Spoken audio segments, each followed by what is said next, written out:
Hi, this question is actually for Peter Wiley. You mentioned that an abused union member can't be represented by the union because it would be somewhat unfair.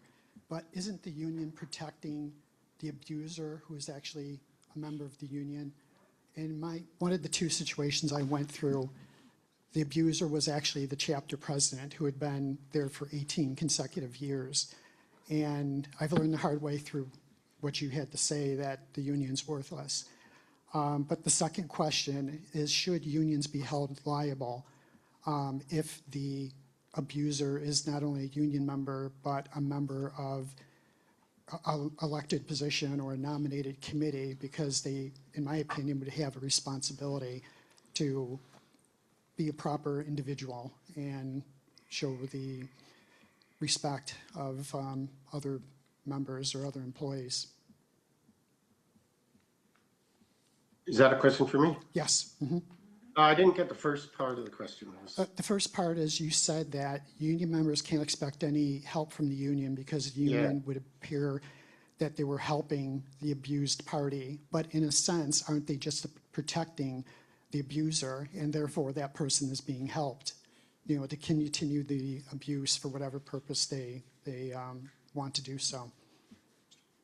Yes, I suppose that's the case, in that they don't get involved. They stay silent if there's two members involved, one as the abuser and one as the abused. No,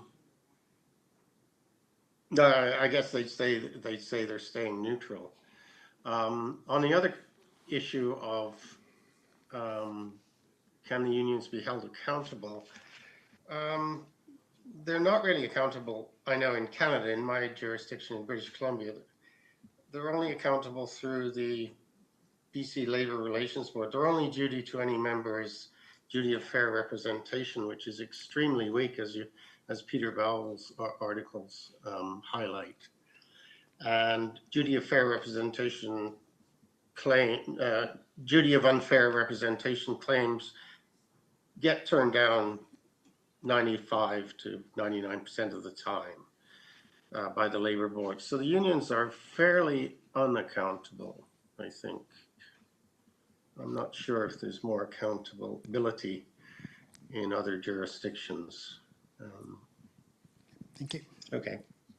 Peter, there's a flurry of comments in the chat, so is it okay if I just summarize one? Yeah, sure. For you? Sandy Kuritzin, who presented in the last panel, adds a more hopeful hopeful interpretation. Mind you, we all know Manitoba and Winnipeg is the home of the general strike, and so there's a lot of a different labor activism culture there, but she spoke to, in her comment, to very strong unions and well-run unions at University of Manitoba that has been setting precedents in Canada on a number of issues. So anyway, I just wanted to flag that. Yeah. Yes, my own interpretation is very much colored by my experience of my own union. I have about 12. When I was a union, I got elected to union. I started helping faculty members, and about a dozen of them came to me over a period of time, a couple of years. I was told quite clearly by the administration and by the union together, they spoke to each other, the president and the union president, in forbidding me to try to help any member. I have about 12 cases which are really, and I never saw them once help an individual. They always told them to do what management says. One case study was, the chap was coming up for tenure. He was a person of color. His dean and vice deans and all the people mobbing him were white and Caucasian. He was told he was on track for tenure at his first reappointment. He was told he was well on track at his second reappointment. 6 months before his tenure hearing, the dean told him that he had to have 7 publications all in the tenure period in top journals. And it used to be 3 or 4 in any journal and before the tenure period. And so he went to the union, and the union said, well, the best thing you can do is increase your rate of publication in top journals, you know. And so, yeah, my perspective is very much colored by what I've seen at UBC. So, yeah, it would be great if the University of Manitoba was so much better. And I should look into that, yes. I gave a very pessimistic view, but I think that could be balanced somewhat. Thank you. I've got a question to each of the panel, and thanks for all the papers. So I'll ask the questions seriatim, and then people can come back after I've got my three out. The first one is for Peter Coughlin, and I know it's a bit gossipy, Peter, and I might be entirely wrong, but I thought that Lee Iacocca, when he was at Chrysler, named one of the cars after his son, and it went down like a lead balloon and didn't actually sell at all. So maybe I'm 100% wrong, and it was somebody else that was running another of the car, but it was definitely a car company in the US and in Michigan, I think. Anyway, and then to Martin, I'm interested in the topic of your doctorate, because was it the topic of your doctorate that meant that there was the administrative lying, fibbing about what went on, or was it some other issue? But if it was some other issue, I still am interested in what the topic of the doctorate was. And then to Peter Wiley on the unions.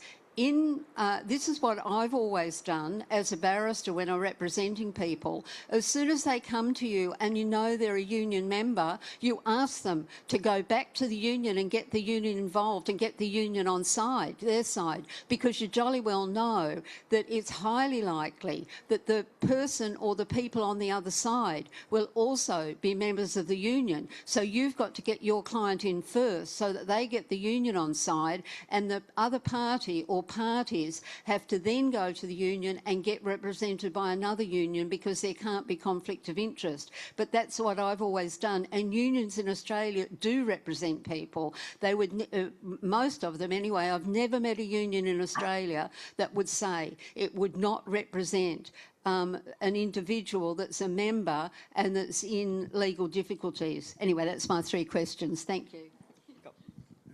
Maybe we just take these in order.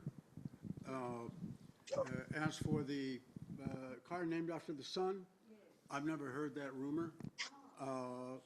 If you don't have a citation, I don't know. But what I do know is that Lee Iacocca in the literature is almost universally accredited with putting Chrysler back on a profit path. That I know from many sources, all right? And the Tale of the Sun has little to do with the transition of the company. Thank you. Yes, Dr. Scott. Is my mic on? Is this on? I'm okay? I don't know. Can you hear me all right? No, you got to bring the switch toward. There's a switch here?